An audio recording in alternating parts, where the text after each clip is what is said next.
Hey there, Parker Reed here, and welcome to PR Media, your home for everything movies and music through my eyes. And today we have a review of the new 4K Ultra HD edition of Home Alone.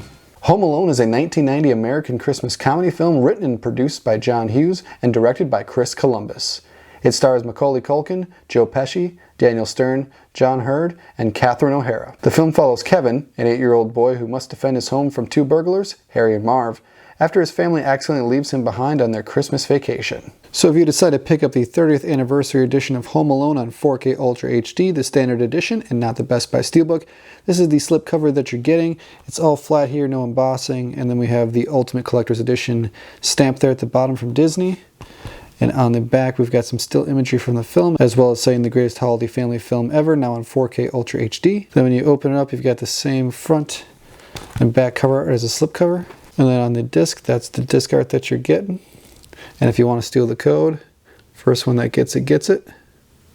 And on the other side, a standard blue Disney Blu-ray disc. So unless you've been hanging out under a rock for the past 30 years, I'm sure you've heard of Home Alone. It's a Christmas classic, and Macaulay Culkin, this is basically what made his entire career. And Macaulay's become kind of a mythical figure in the world of pop culture, and recently he's popped up in the popular YouTube channel Red Letter Media's videos. I love seeing him here, so upon this release, I was excited to see him on the big screen again, and this release was a mixed bag for me. So to start things off on a positive note, as far as audio goes, this was a spectacular release. Everything is good, everything is clear, it's loud, you can hear the dialogue fully, the music is fantastic. Mr. John Williams, who's done movies like Indiana Jones and Star Wars, Jaws, Jurassic Park, you name it, he scored this film as well.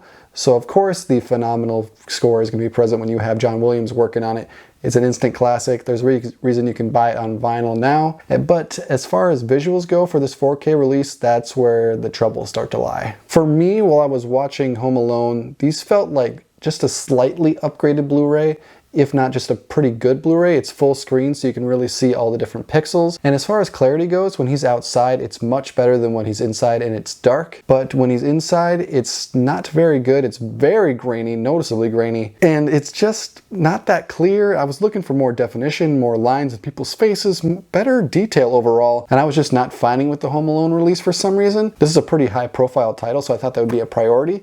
But for some reason, it just didn't seem to be. It wasn't horrible by any means. It didn't feel like I was just watching a Blu-ray. I could tell that I was watching a 4K most of the time, especially when he was in kind of naturally lit scenes. But overall, it was pretty disappointing. I was looking for that noticeable upgrade that would make upgrading to this 4K disc worth it, and I was just not finding it from a visual perspective. And while this movie is considered a classic, I don't love it. I think it's really good and I appreciate it, especially because it was connected to my childhood a lot.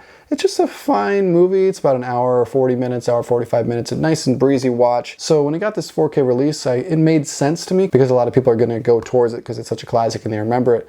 But I don't think it's a phenomenal release. And at $22.99 starting out and $27.99 for the Best Buy Steelbook, I don't think that price is worth it upon release. You can get the Blu-ray for $5 or $10. I'd be surprised if you had to pay more than like $7.50 for it. And that is not worth an upgrade for me upon day one. If this was $15, I'd say go for it. That's totally worth it. But at $22.99, I would say wait on this. Maybe wait for Black Friday or a holiday sale because I'm sure this will be on sale for the holidays. And I don't mean to be super harsh in this release. I just know this was a high-profile title from Fox and now Disney, who owns it. That's why they put it out. It looks the same and has this annoying freaking collector's edition thing at the bottom like all the Disney releases do. And I know that they could have done a little bit better job. So if they ever do Home Alone 2 Lost in New York, I expect a better upgrade, damn it. I expect a better copy. So have you seen Home Alone on 4K yet? Do you plan on picking up the 4K Blu-ray? Let me know in the comments below. My name is Parker Reed. You've been watching PR Media. Thank you so much for watching. Keep supporting physical media, and I'll see you next time. Thanks, guys. A family comedy without the family. Home Alone. Are you here all alone? I'm 8 years old. You think I'd be here alone? I don't think so. Directed by Chris Columbus, coming November 16th.